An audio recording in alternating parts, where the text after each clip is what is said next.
and comment. Tell us, from which country or city are you watching today? We enjoy connecting with our global audience. Now, let's dive into today's story. Chapter 1. The Birthday Party. My ex-wife Diane's birthday party was upstairs in her apartment. As we walked into the lobby of the luxury high-rise on Park Avenue, my son Tommy froze in front of the elevator. "Dad, don't get in," he whispered. "We have to take the stairs." I stared at my 14-year-old. His face had gone pale, hands trembling. We hadn't lived together since Diane and I divorced 3 years ago, but I knew when something was wrong. "Why?" I asked, my voice low. "Please, Dad. Trust me." His eyes darted to the elevator doors, then back to me. I nodded. We turned away from the elevator, heading for the stairwell. That's when it started, a deep rumble from above, followed by a metallic screech that made the entire building shudder. The elevator cable must have snapped. Through the glass doors of the lobby, I could see panicked faces streaming out of the building. But Tommy had known. Somehow he'd known. "How did you know?" I grabbed his arm.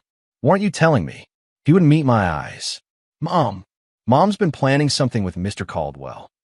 Greg Caldwell, her new boyfriend, the man she'd left me for, the man who'd been quietly buying up properties in my neighborhood, trying to force me out of business. Everything clicked into place. The invitation to this party had come last minute. Diane never wanted me around anymore. Not since the divorce.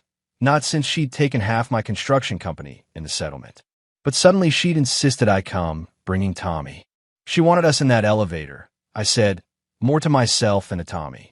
My son nodded, tears forming in his eyes. I heard them talking. Something about an accident that would solve all their problems. The screams from upstairs grew louder. The building's fire alarm began to blare. But I wasn't running. I was thinking. For 3 years, I played by the rules. I let her take everything, the house, the money, half my business. I'd been the good guy, the understanding ex-husband, because that's what society expected. That's what our lawyers advised.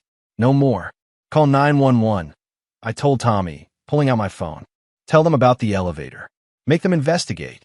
While he made the call, I texted my foreman, Rico. "Need you at Diane's building. Bring the crew. Something big is happening." The elevator doors opened on the ground floor, and Diane stumbled out with Greg Caldwell, both covered in dust, but very much alive. Their eyes met mine, surprise, then something like fear flickering across their faces. "Michael!" Diane exclaimed, rushing forward. "Thank God you're safe." The elevator. I held up my hand, stopping her. We took the stairs. The color drained from her face. "Because Tommy warned me," I continued. "Funny how he knew, isn't it?" Greg stepped forward, all fake concern. "Look, Michael, this is a tragedy, but not the time for—" 3 years, I interrupted. 3 years I've been the good guy. Patient, understanding, following the rules. I looked at Diane. "Well, rules are for people who play fair. And you two just changed the game." Sirens wailed outside.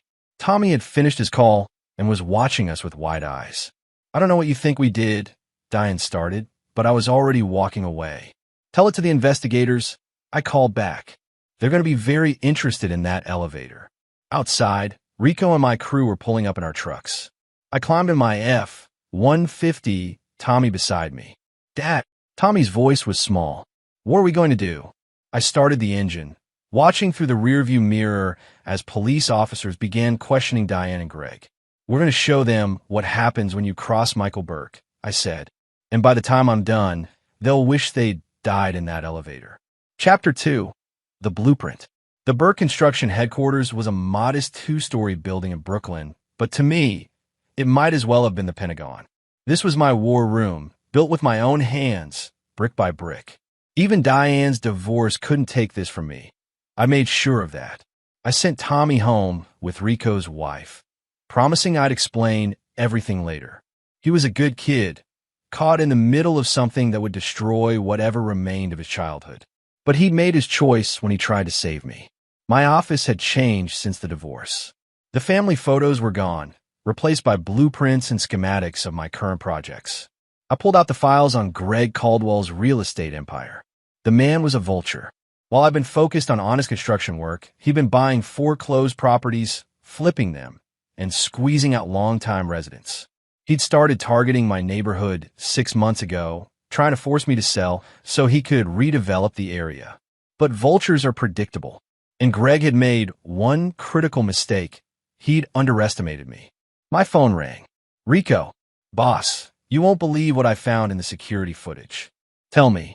Greg Caldwell was in the maintenance room yesterday afternoon. Spent 20 minutes there with some maintenance guy who wasn't from the building's usual crew. I leaned back in my chair. Can you give me that footage? Already sent it to your email. And boss, I did some digging. That maintenance guy's name is Pete Murphy. Works for a company that Greg owns. Perfect. Enough to raise serious questions, but not enough to prove anything conclusively. That's how people like Greg operated, always just slightly removed from the actual crime. But I wasn't looking for legal proof. I was building something bigger. Over the next hour, I made 3 calls. First to my lawyer, Frank Reynolds, the one man I'd managed to keep from the divorce. Frank, I need everything you can find on Caldwell's business dealings. Every property, every LLC, every questionable transaction. Michael, as your lawyer, I have to advise. I'm not asking for legal advice. I'm asking for information. Second call was to Angela Romano, a private investigator I'd used to catch Diane cheating in the first place. I need surveillance on Greg Caldwell and Diane. Everything, their phones, their movements, who they meet with. The third call was to someone I'd sworn I'd never contact again, my brother-in-law, Danny Sullivan. Danny was NYPD, and he hated Greg Caldwell as much as I did. Not because of me, but because Greg had been suspected in a property scam that killed Danny's partner. Danny, it's Michael. Silence on the other end. I know we haven't talked since. What do you want? Greg Caldwell just tried to kill me and my son. That got his attention. I explained everything. The elevator, Tommy's warning, the maintenance footage. You're sure it was him? I'm sure, but proving it's different. I need your help. Another pause. What kind of help? The kind that stays off the record. Danny exhaled slowly. You know I'm retired now. Disability. I know. That's why I'm calling. We talked for 20 minutes. Danny agreed to help, but with conditions. Nothing illegal. Nothing that'll come back on any of us. I lied and agreed. By the time I left the office that night, the plan was forming. Not just revenge, something bigger. Something that would destroy everything Greg and Diane had built, taking them down to nothing. The security footage from the building showed something else too. Something Rico hadn't noticed. In the corner of the frame, Tommy was standing with the building's concierge, pointing at the elevator. The timestamp was 30 minutes before I arrived. My son hadn't just been a victim. He'd been part of it. And that betrayal cut deeper than anything Diane had done. I drove home slowly, thinking about loyalty, about family, about the thin line between justice and vengeance. By the time I pulled into my driveway, the decision was made. Nobody betrays Michael Burke twice. Chapter 3, The Foundation. Tommy was waiting in my kitchen when I got home, drinking a glass of milk like nothing had happened. Like he hadn't just tried to set me up for murder. You want to tell me what really happened today? I asked, setting my keys on the counter. He froze mid-drink. What do you mean? The building security footage shows you talking to the concierge 30 minutes before I arrived. You were pointing at the elevator. The glass trembled in his hand. Dad, You lied to me, Tommy. You weren't saving me. You were fixing a mistake. The tears came fast, heavier than before. Mom said you'd never find out. She said it would be quick and clean, and we could finally be free of you. Something cold settled in my chest. Free of me, she said you were holding us back. That if you were gone, we could live the life we deserve with Greg. He's rich, Dad. Really rich. And he loves us. I sat down across from him. So you agreed to help kill your father. It was supposed to be an accident. Nobody would ever know. But something went wrong. Tommy nodded, wiping his nose. The timing. You were supposed to come alone, but when I saw you weren't bringing anyone else, I panicked. I've been having nightmares about it all week. When we got there, I couldn't let you die. I studied my son, the boy I'd raised, taught to throw a baseball, helped with homework. The boy who just confessed to conspiracy to commit murder. So you saved me, I said slowly, to save yourself from guilt. I'm sorry, Dad. I'm so sorry. Sorry doesn't rebuild a demolition, Tommy. Sorry doesn't bring back the dead. I stood up. You're going to help me. What? You made your choice. Now you live with it. You're going to help me destroy them. Fear flickered in his eyes. They'll kill me if they find out. No, I said. They won't. Because by the time I'm done, they'll have much bigger problems. Over the next week, Tommy became my inside man. He fed me their plans, their conversations, their secrets. Diane and Greg thought he was traumatized by the near-death experience, clingy and in need of reassurance. They never suspected he was gathering intelligence. The picture that emerged was worse than I'd imagined. Greg wasn't just a real estate developer. He was the head of a criminal organization disguised as a construction empire. The elevator wasn't his first accident. 2 of his competitors had died in the past year. One in a crane collapse, another in a hit-and-run. But Greg had made a crucial error. He'd underestimated Tommy's attachment to me, despite everything. And in his arrogance, he'd shown Tommy documents he shouldn't have, blueprints for his operation, names of his associates, details of his money laundering through shell companies. I started with the properties. Using my construction expertise, I identified structural weaknesses in every building Greg owned. Not enough to collapse them, but enough to trigger building code violations and inspections. Next, I had Angela infiltrate his social circle. She was good at that. Beautiful, charming, ruthless. Within days, she was close to Greg's inner circle, gathering dirt on every illegal deal, every bribed official, every mistress. Danny worked his police contacts, opening cold case files on the suspicious deaths. He couldn't officially investigate, but he could make sure the right people started asking questions. But my real masterpiece was something else entirely. Something personal. The Mayfield Project. Greg's crown jewel. A luxury development on the waterfront, his biggest deal yet. He'd spent 2 years and millions getting the permits, clearing the land, securing investors.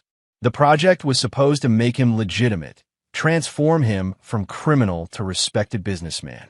I've been studying the blueprints Tommy stole. The foundation was brilliant, a complex system of pilings and supports that would make the buildings earthquake-proof, hurricane-proof. But there was one flaw, one tiny weakness that only an expert would notice. The main support beam's angle was off by exactly 3 degrees. Not enough to fail inspection, but enough that under the right stress. I call my oldest enemy in the construction business, Vincent Moretti, the man who tried to destroy Burke Construction in the early days. We'd fought so bitterly that we'd ended up respecting each other. Vinny, you still hate Greg Caldwell. With every fiber of my being. How would you like to ruin him? 2 days later, Moretti's company accidentally hit a water main 2 blocks from the Mayfield site. The street flooded, seeping toward the construction site. Nothing unusual, these things happen. But when the water hit Greg's foundation, with its 3-degree flaw, everything changed. The piling shifted, just slightly, just enough to require a full inspection and recalculation of the entire support structure. While inspectors swarmed the site, I sent Tommy to plant evidence, documents showing Greg had bribed the original inspector to approve the faulty design, documents with Diane's signature on them. By the 3rd week, their world was unraveling. Building code violations shut down 3 of Greg's properties. The police reopened investigations into his competitors' deaths. His investors were demanding answers. But I still wasn't done. Because the real target wasn't Greg's money, or his buildings, or even his freedom. It was his relationship with Diane. And for that, I needed to go deeper. To find the one secret that would destroy everything they had. Chapter 4. The Excavation. The Parkview Diner at 3 a.m. was the kind of place where secrets went to die. I sat in a corner booth with Angela, watching her spread photographs across the sticky table. You were right, she said, sliding a photo toward me. The affair started before the divorce. For years, not 2. I picked up the picture, Greg and Diane kissing outside what looked like a hotel room. Where? The Windsor, their usual spot. I bribed the hotel staff. They've been regulars for years. Angela pulled out another stack of photos. But that's not the interesting part. The next photo showed Greg with a woman who wasn't Diane. Blonde, younger, unfamiliar. Meet Rebecca Connors, Angela continued. Greg's been seeing her for 6 months. She works at his office, accounts department. I studied the image. Does Diane know? No. But Rebecca knows about Diane. She's been collecting evidence. Evidence of what? Angela smiled. It wasn't pleasant. Embezzlement. Rebecca thinks Diane's been skimming from Greg's accounts. Small amounts, regular transfers, but over 4 years it adds up to about $2 million. The irony hit me. Diane had left me for a richer man, claiming I'd never amount to anything. Now she was stealing from him. Give me Rebecca's address, I said. 20 minutes later, I was standing outside Rebecca Connor's apartment. She answered on the first knock, dressed in yoga pants and a tank top, holding a glass of wine. Are you Michael Burke? She asked. I nodded. I've been expecting you. She stepped aside to let me in. Her apartment was neat, organized, like her accounting work, I suspected. She gestured to the couch. Pour me a glass of wine without asking. How much do you know? I asked. About the elevator? About your ex-wife? About Greg's real business. She sat across from me. Everything. And yet you're still with him. She laughed. I'm not with him. I'm documenting him. For the past year, I've been building a case. A real case. For who? The FBI. That changed things. You're an agent? Financial Crimes Unit. We've been investigating Greg's operation for 2 years. The murders, the bribes, the money laundering. We know about all of it. But evidence that'll stick in court? That's harder. Why are you telling me this? Because you're planning something. Something that could either help or destroy our case. She leaned forward. And because I know what they try to do to you.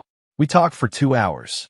Rebecca outlined their entire case. Close, but not quite there.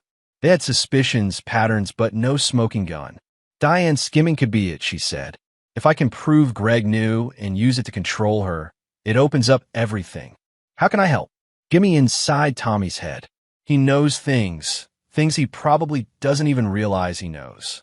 I thought about my son, already a double agent, already carrying too many secrets. No, Tommy's out of this. Michael, no. I stood, but I have something better. A complete set of Greg's documents. Building plans, financial records, everything Tommy could get his hands on. When can you get them to me? Tomorrow. But I want something in return. What? When you take him down, I won't be the one who tells Diane. Rebecca studied me.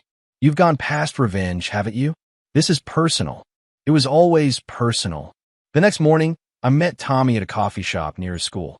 He looked thinner, older than 14. Being a spy aged you. I need you to do something, I told him.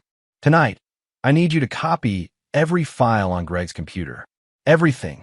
Dad, that's one last job, Tommy. Then you're done. You can go back to being a kid. He nodded, but we both knew that wasn't true. Whatever we'd been before, father and son, family was gone. That afternoon, Danny called with bad news. The building where Greg had sabotaged the elevator was settling the lawsuit quietly. Confidential agreement, no admission of guilt. They're covering it up, Danny said. The maintenance guy disappeared. Probably paid off. It doesn't matter, I told him. We're done with the legal approach. Michael, don't. I hung up. By evening, I had everything in place. The documents from Tommy would go to Rebecca tomorrow. Angela had scheduled a meeting with Greg's investors for next week, armed with evidence of his infidelity and Diane's theft.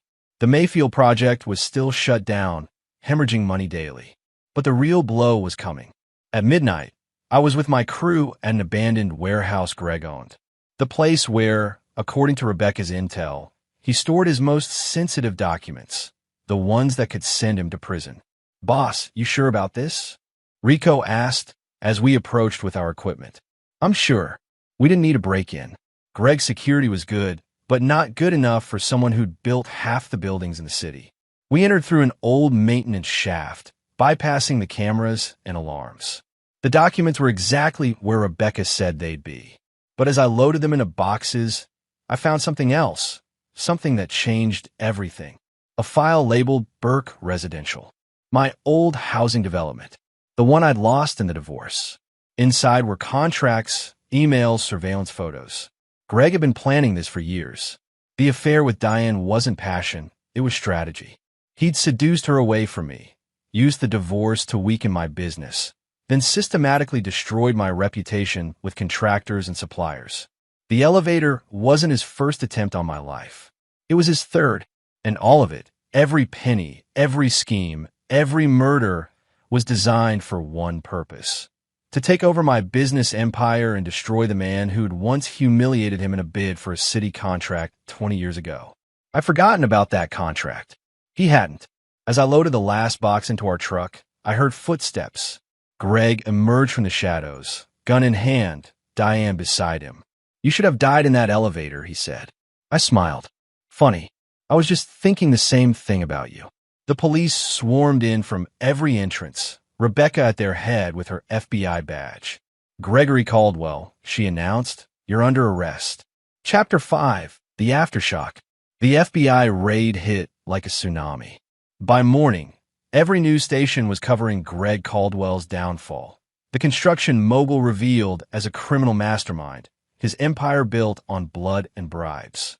Diane's face was plastered next to his, arrested as an accomplice in everything from fraud to conspiracy to commit murder. But that was just the public show. The real impact was in the details. Tommy sat at my kitchen table, dazed as we watched his mother being led away in handcuffs on TV. "I'm sorry, Dad," he kept saying, like a broken record. "Don't be," I told him. "You did what you had to do." The documents we'd seized revealed everything. Greg's 5 murders disguised as accidents. His network of corrupt officials, from building inspectors to judges. And the proof of Diane's embezzlement. Not small amounts, but millions. But the biggest shock was personal. Among Greg's files was a letter from Diane to him, dated 3 months before a divorce. "Michael's too good for this world," she'd written. "Too honest, too trusting. He'll never see us coming." She was right. I hadn't seen it. I believed in family, in loyalty, in doing the right thing. Those beliefs had almost got me killed. My phone rang. Vincent Moretti. "Michael, you beautiful bastard. The Mayfield project just collapsed." Literally. What? The foundation shifted. The whole thing came down like a house of cards. Nobody hurt, but I hung up before he finished. The 3-degree flaw. In my anger, I'd forgotten about it. The water main break, the stress on the faulty foundation, it had worked too well. I should have felt satisfied. Instead, I felt empty. That emptiness lasted until I saw the woman standing outside my office. A striking Asian woman in her 40s, dressed in a tailored suit that screamed power. "Michael Burke." She extended her hand. "Sarah Chun. I represent several investment groups interested in acquiring distressed properties." I stared at her. "Sarah Chun, as in Chun Global Enterprises?" She smiled. "I see my reputation precedes me." Chun Global was the biggest development company in Asia, recently expanding to the U.S. They made Greg's empire look like a lemonade stand. "Why are you here?" I asked. "I've been following your situation. The way you dismantled Caldwell's operation was impressive. Thorough, ruthless when necessary, but surgical. Exactly what I need." "For what?" "I want you to rebuild everything Caldwell destroyed. His properties, his contracts, his clients, but legally this time. No shortcuts, no bribes, just honest construction." She handed me a file. "I'm prepared to invest $500 million. I opened the file. It was all there. Plans for a legitimate construction and development empire that would dwarf anything I dreamed of. "Why me?" I asked. "Because you understand what he misunderstood. Construction isn't just about buildings. It's about trust, community, legacy." She paused. "And because I know what it's like to be betrayed by family." That's when I noticed her ring, or rather, the pale line where a ring used to be. We talked for hours. By the end, I'd signed a partnership agreement that would make me one of the largest developers in the country. But it wasn't the money or the power that mattered. It was the realization that sometimes destruction is necessary for creation. That from the rubble of betrayal, something stronger can emerge. That night, I visited Diane in holding. She looked small in her orange jumpsuit. Nothing like the woman who'd ruled our household with quiet authority. "Michael," she said through the glass, "I need you to understand." "Stop." I leaned forward. "I understand everything. The 4-year affair, the embezzlement, the elevator." She paled. Tommy told me everything. About the plan, the money, all of it." I stood to leave. "You were right about one thing in your letter to Greg. I was too good for this world. Too trusting. Michael, please, we have children together. No, we don't. We have Tommy. And even he made his choice. I walked out. Later that week, I met with Tommy one last time. He'd be staying with Diane's sister in Chicago until the trial. Dad, he said, crying again, I know you hate me. I don't hate you, Tommy. I just don't know what you are anymore. I handed him an envelope. This is a trust fund for your education. It'll be available when you turn 21. But use it to become better than your parents. Better than me. As he left, I realized the truth. Family isn't blood. It's loyalty. It's trust. And once broken, some things can't be repaired. Sarah Chun was waiting in my office with her team of architects and engineers. Ready to build something? She asked. I looked at the plans spread across my desk. Towers and stadiums and schools and hospitals. Not just buildings, but a legacy. Ready to build everything. Chapter 6. The Rebuilding. Construction begins before dawn. The first sound is always the same. Steel against stone, generators rumbling to life. The metallic symphony of progress. 3 months after Greg's arrest, I watched from my mobile office as my crew poured the foundation for the new Riverside Heights development. Sarah Chin's money had moved fast. We'd acquired 5 of Greg's properties at auction, paying pennies on the dollar. Each one had been carefully dismantled, investigated, and prepared for reconstruction. Legal construction, structural integrity first, no shortcuts. Mr. Burke, my new assistant, Maria Rodriguez, knocked on the door. Mr. Reynolds is on line 1. Frank had news about the trial. Greg was looking at 40 years minimum. Diane's lawyers were pushing for a plea deal. Tell them no deals, I said. Both go to trial. Michael, Frank warned, that means Tommy will have to testify. I know. I hung up and watched my crew work. The new Riverside Heights would have affordable housing units, green spaces, a community center. Everything Greg's version lacked. Everything I'd learned mattered. My phone buzzed. A text from Angela. Found something. Urgent. She met me at the coffee shop where this had all started 3 months ago. Today, she handed me a burner phone and earbuds. What's this? Listen. The recording was from Greg's prison calls. His voice frustrated. I told you, find Burke's kid. He's the loose end. Deal with him. Michael, Angela said quietly. Someone's trying to kill Tommy. I grabbed my keys. Call Danny. Tell him I need a location on Tommy. Now. Chicago was 4 hours by car, 2 by plane. I drove. Faster. The call from Danny came as I hit the interstate. Got him. Lincoln Park. His aunt's place. But Michael. What? There's already someone there. A contractor from one of Caldwell's old crews. I floored it. Tommy was at a coffee shop, headphones on, doing homework. He didn't notice the man approaching until I grabbed his shoulder and pulled him aside. The bullet meant for my son shattered the window behind us. People screamed. I shielded Tommy with my body, scanning for the shooter.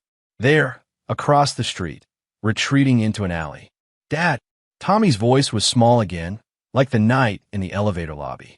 Call 911. I told him. Tell them Michael Burke needs Danny Sullivan. The shooter was professional, but so was I. Years of construction taught you how buildings worked, how people moved through spaces where they hid. I caught him 3 blocks away, trying to hotwire a car. Greg sent you, I said. He reached for his gun. I broke his arm with a wrench from my truck. By the time Danny arrived with Chicago PD, I had the full story. Greg was trying to eliminate anyone who could testify against him. Tommy was first on the list. We'll protect him, Danny assured me. No, I said. I will. Back in New York, I moved Tommy into my house. Secured the perimeter, hired private security, and made sure everyone knew that threatening my son meant war with me. Why are you helping me? Tommy asked one night over dinner. After everything I did? Because you're still my son, I said. And because I believe people can change. He nodded quiet. Mom's been writing me from jail. What does she say? That she's sorry. That she never meant for any of this to happen. I put down my fork. Sometimes people prove who they are by their actions, not their words. Remember that. The next morning, Sarah Chun called with an offer. How would you feel about expanding internationally? Where? Tokyo first, then Shanghai. We've been invited to bid on the reconstruction of their waterfront. When? 6 months. We need your expertise on the team. Tommy was off to private school in New England in 3 weeks, protected by the best security money could buy. The trial would happen without him testifying.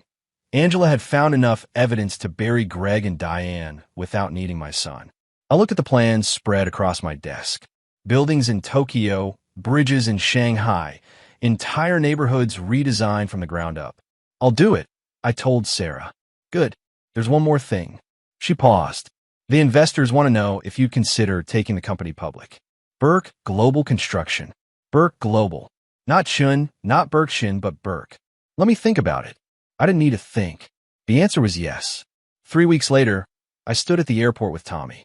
He looked older now, harder than any 14-year-old should. You'll come visit? He asked. Every month. And you'll work with me this summer if you want. I'd like that. We hugged. As I watched him walk through security, I thought about the family we'd been and the family we'd lost.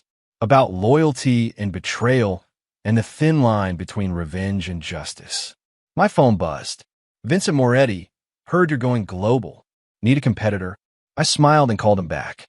Need a partner in Tokyo? Deal. As I drove back to the city, past the skyscrapers and construction sites, past the Riverside Heights development taking shape, I realized this was the true revenge. Not destroying them, but building something better to replace them. The old Burke Construction had died in that elevator lobby 3 months ago. Something new was rising in its place. Chapter 7. The Empire. The Tokyo Grand Hotel project launched within 6 months. 60 stories of steel and glass rising from reclaimed waterfront. A testament to what Burke Global Construction had become. The opening gala was an international event, attended by investors, politicians, and industry titans. But I wasn't there. I was in New York, watching the live stream from my office, preparing for something more important. Mr. Burke, Maria interrupted. The district attorney is here. Margaret Shun, no relation to Sarah, entered with a file folder. We need you to testify next week. The prosecution rests their case against Diane and Caldwell. I told you I won't testify against Tommy. We don't need Tommy. We have everything we need from you. Your testimony about the elevator, the documents, the attempts on your life. I took the file.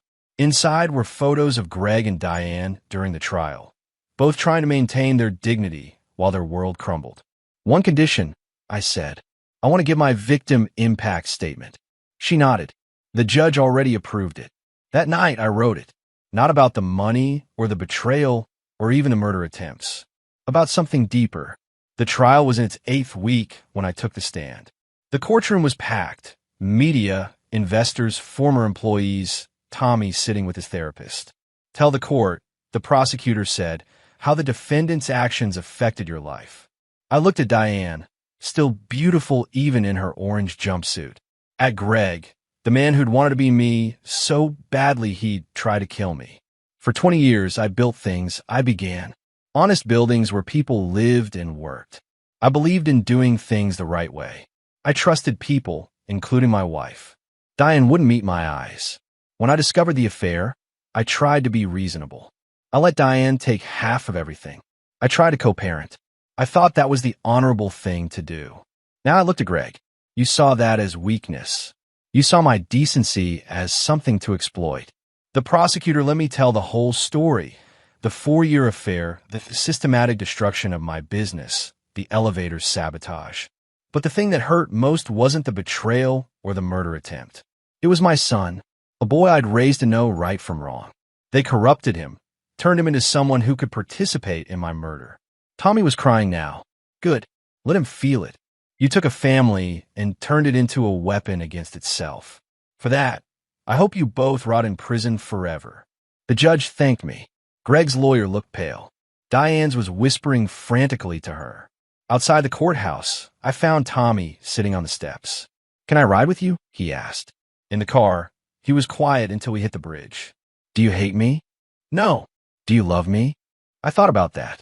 I'll always be your father. But love? That's earned. How do I earn it back? I pulled into my driveway. You don't. You build something new instead.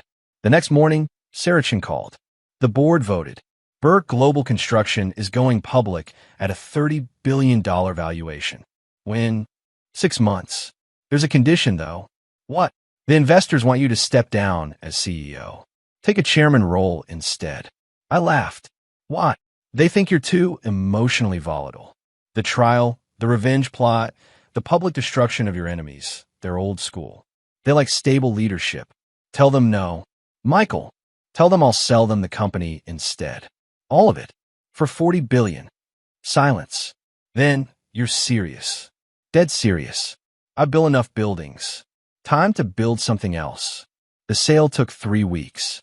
$40 billion. The biggest construction industry buyout in history. I kept my own crew, my original company, but sold everything else. At the closing party, Vincent Moretti pulled me aside. What's next for the great Michael Burke? I handed him a card with just an address. Come see tomorrow. 9 a.m. The building was in Brooklyn, near where I'd started Burke Construction 40 years ago. Old, abandoned, perfect for what I had planned. The Burke Foundation, I announced to the assembled crowd. Half for affordable housing construction. Half for teaching kids like Tommy how to build, how to create rather than destroy. Tommy was there, finishing his first year at boarding school. He'd changed, quieter, more thoughtful. Can I work here this summer? He asked. If you earn it. The foundation launched with its first project, rebuilding the affordable housing that Greg had demolished. Real homes for real families, built by young people learning an honest trade. Diane was sentenced to 20 years, Greg to life without parole. Neither of them would see me again. Neither would Tommy, until he proved he understood what betrayal truly costs. 3 months later, I was standing on the foundation of our newest project when my phone rang. An unknown number. Michael Burke? Yes. This is Dr. Elizabeth Monroe from New York Presbyterian. Your son, Tommy. My heart stopped. Has been volunteering in our emergency room, translating for construction workers who don't speak English, helping them navigate treatment after injuries. He gave a name as a reference. Relief, then curiosity. And he's remarkable. I wanted you to know. After I hung up, I had Maria track down which ER. Tommy was there that evening, helping a young worker from Mexico understand his discharge papers. He saw me watching. I thought I should do something useful. You are. No, I mean really useful. Not just trying to make up for her. There's no making up for it. I cut him off. There's only moving forward. Building something better. He nodded. Like you did. Like I had to. We didn't hug. We weren't there yet. But for the first time since the elevator lobby, I saw who my son could become. Later, walking through the construction site of our latest affordable housing project, I thought about endings and beginnings. About what gets destroyed and what gets built. My phone buzzed. A text from Tommy. Can we get dinner sometime? Want to show you something I'm building. I looked at the text for a long moment, then replied, Saturday. Sometimes the foundation isn't where we think it is. Sometimes the real construction begins only after everything else falls apart. I'd built an empire of steel and concrete. Now I was building something harder, more delicate, more important. Not revenge, not justice, but maybe, in time, redemption. The sun was setting over the city, casting long shadows from the half-built structures. Tomorrow the work would continue. Tomorrow we'd build again. It's what I do. It's what we do. One brick at a time. Chapter 8. The Legacy. The Burke Foundation's headquarters stood where my greatest defeat should have been my grave. 2 blocks from Greg's former office, I'd purchased the empty lot and built a center for disadvantaged youth to learn construction trades. Every student who passed through these doors would know the story, how one man's greed had tried to destroy not just a family, but a community. Mr. Burke? The voice belonged to Maria. 5 years since the trial, she was now executive director of the foundation. Tommy's here. I watched from my office window as my son, 33 now, an architect with his own firm, walked the construction students through basic blueprint reading. He turned out all right, considering everything. The shame of what he'd done still showed in his shoulders sometimes, but he carried it like a man, not a runaway kid. We didn't speak every day, sometimes not every month, but we built. That was our language now. Michael. Sarah Chun entered without knocking. She did that now, part of the privilege of turning my company into a global empire. We have a situation. The file she handed me contained photos of Greg Caldwell. Prison had aged him 3 decades. Cancer, apparently. The warden thought he had months. He wants to see you, Sarah said. No. He says he has something for Tommy. Something that needs to be said. I set the file down harder than necessary. Tommy doesn't need his deathbed regrets. I told him you'd say that. Sarah sat. He said to give you this. The envelope was old, sealed with wax like something from another century. Inside was a letter in shaking handwriting. Michael, I'm dying, but that's not why I'm writing. Found in your son something that both of us lacked, the capacity for genuine remorse. He's been corresponding with Diane's victims, making amends where possible. Did you know? Probably not. He didn't want credit. There's something you don't know about the elevator. The real plan wasn't just to kill you. It was to frame Tommy, make it look like he'd sabotaged it himself. Diane's idea. She wanted to ensure sole custody by making him seem disturbed. He saved you without knowing I'd planned to destroy him too. Think about that. Greg, I read it twice, then burned it in the office fireplace. Tommy found me there an hour later, watching the ashes. You heard he's dying? He said. I heard. I've been writing him. That surprised me. Why? Because you taught me that work doesn't stop just because it's hard. He sat across from me. I've been writing all the families of his victims too. Apologizing, helping where I can with money, with work, whatever they need. I didn't know. You weren't supposed to. He gestured to the foundation beyond the windows. You built this. I needed to build something too. We sat in silence, watching the students learn their trade. Do you hate me? He asked, like he had years ago. I stopped trying to hate you around the time I stopped trying to forgive you. What's between those? Life, I said. Work. Building things. He nodded. Sarah said they found more bodies. Property developers from the cities Greg was expanding into. They'll keep finding them for years. Diane testified against him, sealed her parole hearing. I knew. The district attorney had called last week. Diane would be eligible in 3 years with good behavior. Will you see her? Tommy asked. No. What if I do? I study my son. You're an adult. You don't need my permission. I need to know if that makes me disloyal. Loyalty to what? I stood. To the family that tried to kill me? To the mother who planned to frame you? I walked to the window. Build your own loyalty, Tommy. Your own family. Your own life. He left without another word. That evening, I found Vincent Moretti on my penthouse balcony, watching the sunset over Manhattan. Heard about Greg, he said. Everyone's heard. You gonna see him? No. Good. Vinny sipped his bourbon. You know what I respect most about you, Michael? You never gloated. Never needed them to know what you did. I thought about that. They knew. Not like someone would have shoved it in their faces. You just moved on. Built bigger. Built better. Below us, the city sparkled. How many of those buildings had we worked on? How many had Greg destroyed before his fall? You ever wonder what he could have been? Vinny asked. If he'd built instead of destroyed? No, I said. Some people aren't builders. They're just demolition waiting to happen. The next day, Tommy's secretary called. Mr. Burke? Your son wanted you to know he's meeting with Diane next week. At the prison. I thanked her and hung up. It wasn't my story anymore. 3 days later, Greg Caldwell died alone in the prison hospital. Tommy sent me the news. No funeral, no memorial, just cremation and disposal. An end fitting for someone who'd burned so many bridges. I didn't feel satisfaction or anger or anything at all. Just completion. That Saturday, I met Tommy at the construction site of his latest project, affordable housing for veterans. Mom wants to see me for Christmas, he said, tying rebar alongside his crew. When she gets out, and I'm thinking about it. I nodded, watching him work. His technique was better now. Efficient. Precise. You should come with me, he said. See the finished building when it's done. It was the first time he'd invited me to one of his projects. I'd like that. We worked side by side for a while, like we used to when he was young. The sun was setting when we finally stopped. Dad, he said as we cleaned up, I'm getting married. I hadn't known he was seeing anyone. Her name's Rachel. She works in legal aid. We met at one of my charity builds. When's the wedding? Next May. I'd like you to be there. I put down my tools and really looked at my son. Not the scared kid in the elevator lobby. Not the betrayer seeking redemption, but a man who'd built himself from ruins. I'll be there, I said. Later, alone in my office, I pulled out the foundation plans for our newest project, a community center in the neighborhood where Burke Construction started. Tommy would design it pro bono, his first major commercial project. The circle closes. The work continues. The building never stops. I looked out of Manhattan at the empire I'd built twice now and thought about legacy. Not the buildings or the money or even the revenge, but this, my son learning to build from rubble.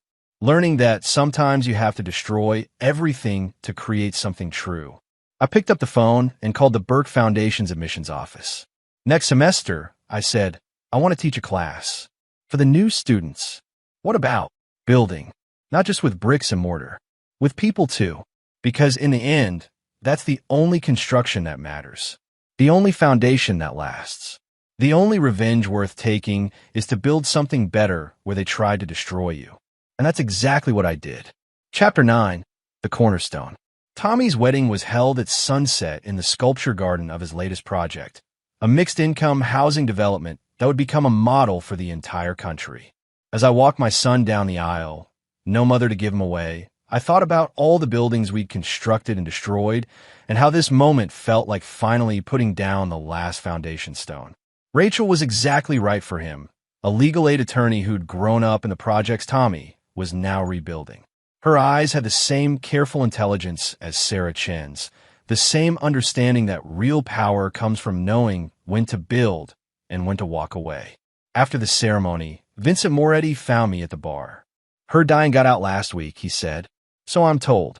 She tried to call you? Once. I didn't answer. Good. Vinny ordered 2 bourbons. Greg's accountant finally talked to the feds. 47 construction accidents over 20 years. 47. I thought about the families, the victims, the ripple effect of one man's greed. The foundation's opening a memorial next month, I said. For all of them. Tommy's designing it. He's come a long way. We all have. Later, Tommy found me watching the sunset from the roof garden. Mom called, he said. And I told her I'd meet her. Once.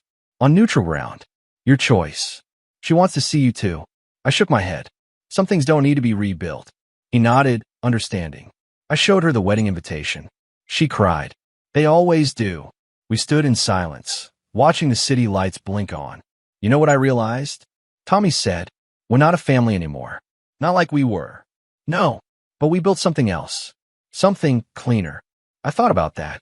About Sarah Chen's empire, about the foundation, about students learning honest trades, about buildings rising where Greg's had fallen. You build with what you have, I said.